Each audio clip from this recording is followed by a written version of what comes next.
What I should have been having you along with me all the way, and I didn't. But what I did was I fastened two eyes on the side of the two eyes that were already here.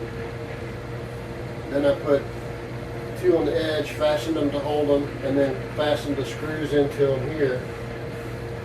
And then I added two more here. Of course, along the way, I reached down there to get some wood, and I scratched myself on a screw. There are screws on the bottom of this toilet flange.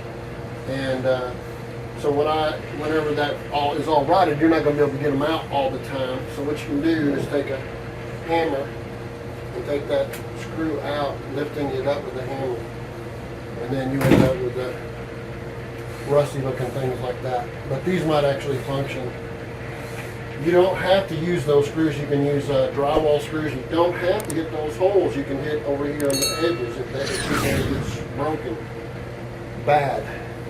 If the flange is busted, you can get a metal plate to go over it.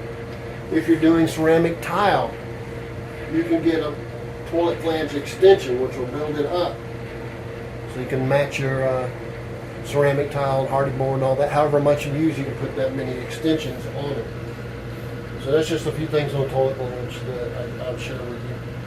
This is almost, what you cut the hole is at 5 inches, 5 1/4. Find your centers. And then go 2 5/8, which is 5 1/4, and then you have your plywood you can cut.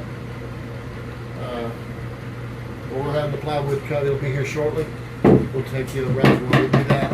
You will be able to see it also.